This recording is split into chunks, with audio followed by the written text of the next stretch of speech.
Well, we're here with Miss Glow from Dance Moms: A New Era, and we're going to talk a little bit about the new show and the reboot. Yes. Okay, so I'm going to kick it off with you. You kind of reference Abby's everyone's replaceable a little bit, but if you had to pick, what would you say your own kind of slogan or motto is as a coach? The one thing I say a lot to my students is, if you're going to mess up big. I say that a lot because everyone is going to make mistakes, but don't mess up because you're holding back or you're afraid to put yourself out there.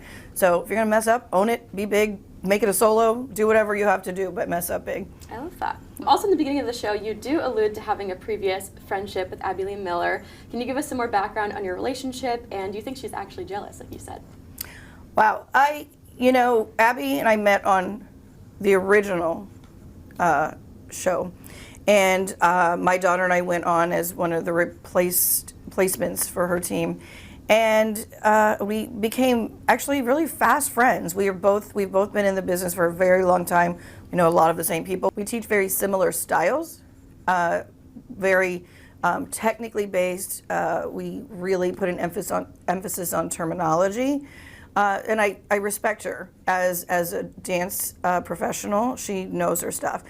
We both have kids dancing professionally all over the world. And so we became fast friends, and she congratulated me when we got cast for the show. So I was thrilled because God knows I needed, some advice and some guidance. And then the next time I reached out to her, I just got a very different reply.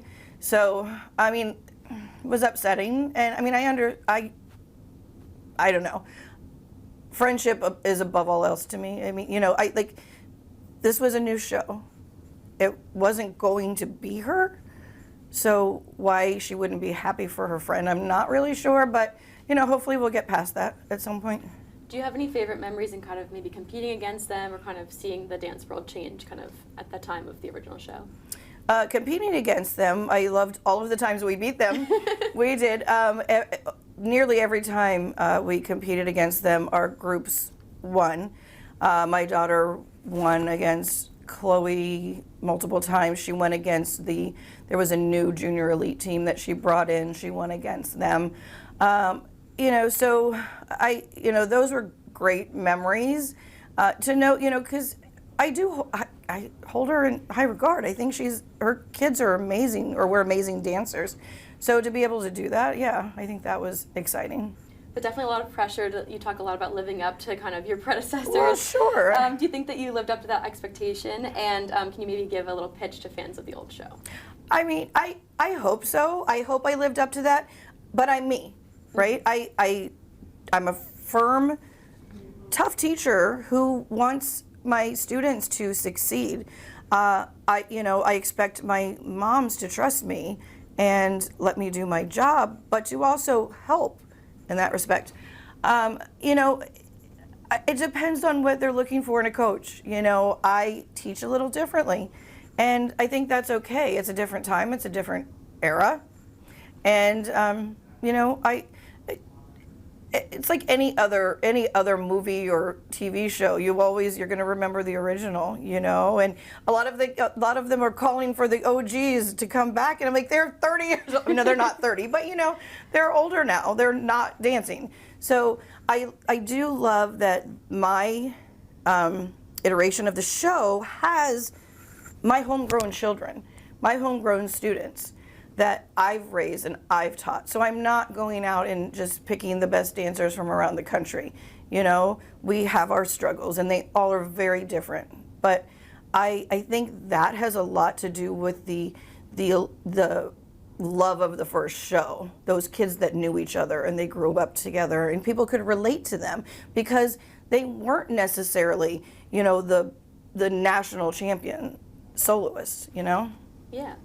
You talked a little bit about kind of your coaching style being different. Can you maybe elaborate on what makes your style unique?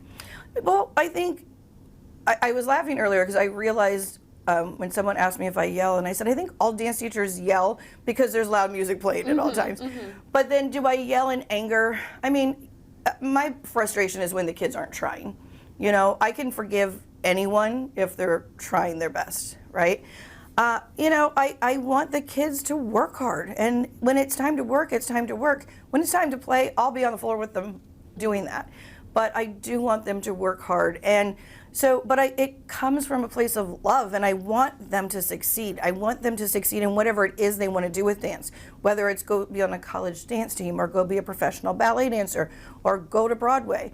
And I think that's my job as a coach, to help each individual. Yeah, totally. Your daughter is now a professional dancer. What have you learned from kind of being a dance mom, raising a dancer yourself, and how does that help you understand what it takes to mold the next generation of dancers, and has your experience kind of helped you better manage the moms in your studio? I don't know that there's any way to ever manage the moms because, I can say till I'm blue in the face that, I've been there and I've done this. And I think that is the difference also between Abby and me, is that, we both are great teachers, but I have been the dance mom, and I have gotten my daughter to that point, and that she's able to make a career out of dancing. I worked very hard for her, and that was all I asked in return. If I'm going to put in this work for you, then you're going to put in the work for yourself. And that's what I expect of these kids. And I'm not with these kids 24/7. I'm with them as much as their parents sometimes, but when they go home, their parents do have to put in the work. And they have to trust me that I can guide them in the right direction, because clearly I've done it, Totally. In terms of selecting that team, kind of, and the moms as well, what were your considerations in picking like a small elite group? In picking the team, it wasn't necessarily about everyone matching. I wanted everyone to bring something different to the table that they could learn from each other. And then my job as the coach then is to make all of that gel and make all of that work. We have really great personalities. Some of the kids need to work on that. So I hope that they can take that away from the other student. We have another one who's like wildly flexible and crazy, which then motivates the other kids who might not be as flexible to stretch more. So I feel like we have a really good mix that should help each other. Yeah. Speaking a little bit about their different skills, if you were to assign each of your dancers any of the dances from the old show, what would you pick for them? Any of the dances? Yeah. Oh, wow. That's a fun question. Oh my gosh. I'm going to have to think about this one for a second. There were so many great dances. I feel like they got better, obviously, as time went on and they matured and got older. Some of the groups were just spectacular. I have, Maddie's solos were always just incredible. It didn't matter what she did. She knew how to perform all different styles. She was stunning. So, probably if I had to, off the top of my head, think of anything, it would be anything that Maddie did, I love that. Okay, and then kind of similar with choreography, Abby Lee Miller kind of always pushed the boundaries when it came to staging dances about controversial or complex themes, and think about Where Have All the Children Gone, Nip and Tuck, The Last Text. How is it different choreographing a piece like that in 2024 versus back then, and how do you kind of balance pushing those boundaries while treating the topics with sensitivity? I'm always going to treat everything with sensitivity. That's just who I am. But I think there are a lot of things that, people need to talk about. There was a dance that I did that was personal to me that I wanted to talk about. I wanted it, it was much more geared toward adults, and, drawing attention to something that you don't really think about, I don't know if you've seen that. Yeah. So, and then, we did another dance about a very real problem in our country, and I want to bring attention to that. I want to be mindful and respectful at all times, but I do think it's important to tell a story, for sure. Yeah, absolutely. Do you think that these kids are kind of ready for the spotlight and the pressure that comes from being on a big reality show and on an elite team, kind of like? Yeah, I hope so. I think they are. I think they're all stars in the making. We have some perfect little faces, and I think that each of them is a star in their own right. And I think that, I don't, much like me, I don't know that it's going to sink in until the show airs and people start recognizing us. But I think that, they're just such great kids. I hope they stay humble and just enjoy the ride. I'm sure people are going to start drawing comparisons between Maddie and Audrey on your team. Mm-hmm. Do you think that's a fair comparison? I mean, it's fair in that they're probably the strongest two dancers on their team, or the strongest dancer on each team. You know, I love Maddie, and I love Melissa. They're great people. We're friends. I think Audrey is maybe a little more versatile, but you know, I don't know that she has the storytelling that Maddie had. Like, it's, you know, yes, because they are going to be the leads in a lot of the dances. I think they definitely will draw a comparison, but you know, they're still different dancers. Absolutely. How do you kind of balance your students getting that professional experience like Audrey had, and also kind of giving their best to the team? You know, everything just worked out for a reason. I really think she was able to take that year off and go do her professional Broadway run in The Music Man. But we really do, we're mindful of that. Like, this is what I'm preparing them for. You know, I'm not holding them back to just a competition team. You know, I want them to go have these opportunities. That's what we're doing this. Absolutely. You had a great one-liner on the show. I think it was like something about, like, did you just come from a nap or something? I was like, that's so great. It's so classic Dance Moms one-liner. Probably. I mean, do you have a favorite one-liner from the original show? Oh my goodness, so many. Gosh, off the top of my head, I don't know. You know, there were so many witty one-liners. I mean, not even just Abby, but Kathy and Christy, and God, I don't think I could think of one off the top of my head. Jeez. I'm gonna have to think about that one. Of course. Maybe we can come back to it if I can think of do a some. solo. Yeah, so there we many go. good ones. Oh yeah, right. Chair. Yes, chair. Okay, and then what are you most excited for viewers to see this season?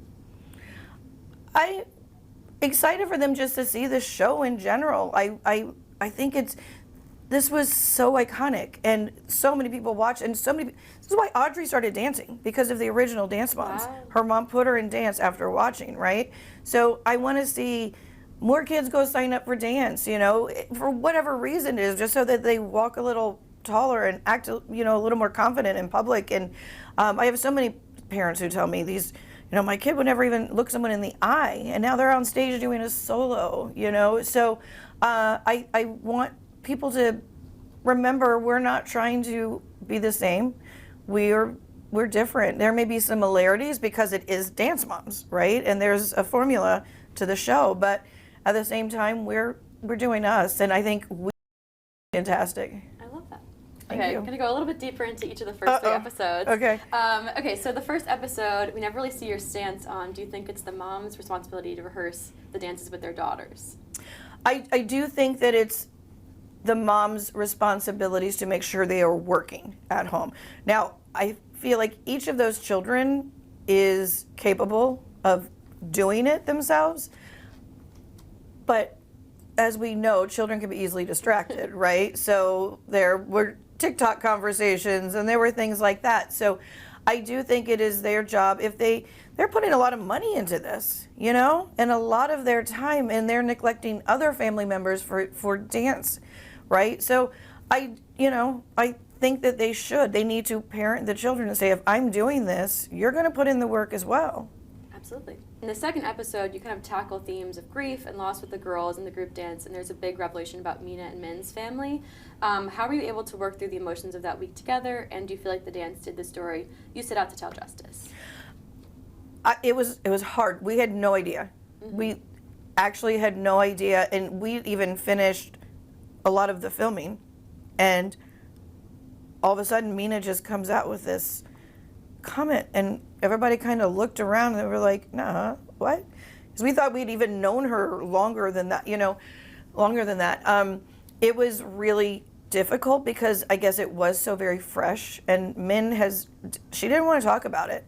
And I don't think Mina quite really understood the gravity because she's still young, right? So it was a lot. We were all already just in this crazy emotional place, and then to have that brought into the mix. But I think it just added so much to that episode, and the story and the dancing.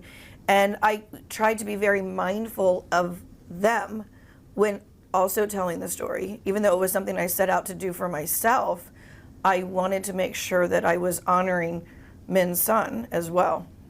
Okay, and then going into the third week, the dance seems to kind of be a nod to the mom's behavior the week before. Did we miss any backlash from them about that choice in theme, or did they kind of just accept the lesson? I mean, I think they got the message. I haven't seen it, so I don't know what you saw. But I think that there was a lot of heads going down when we discussed the theme for that week, and it was absolutely a nod to them. Their words have such impact on their children, on the way they treat each other, on the way they receive me and my corrections. So I've said my whole life, dance would be so much easier if the parents would just drop their kids off and come back and get them at the end of the day, and we don't have to see them. Absolutely. And the last question, also in the third episode, your daughter makes a guest appearance to choreograph the ballet number, and we see you two kind of bickering a little bit about Audrey's injury. Can you take us backstage to that intense moment when you had to decide that, I think Bellatrix, went on instead, right, and kind of that crazy moment? Yeah, there was a crazy moment. Kaylee's young. Yeah. She's an up-and-coming choreographer, and she wanted her dance to be amazing, and it was, and it would have been more amazing. Audrey was going to be on point. We all know that. So she was. We had a very different opinion on what should happen. She also wasn't privy to all the information, so she didn't know what happened backstage. She just knew that there had been a previous injury and that she thought Audrey was faking it and didn't want to dance. So when she came back, she was in such a rage, I think, that she wouldn't even listen to me. And I was like, girl, you need to calm down. So, yes, we bickered, and we had a very different feeling on how that should go down. At the end of the day, I can't force a child to go on injured, So it was a very quick reblock, and we did the best that we could under the circumstances. I still want to show point on the show. We will get there eventually. Hopefully, God willing, there's a season 2. We will have a point routine. Great. Yep. Excited for that. Thank you. It was so great to have you in You here. too. Thanks. Yeah.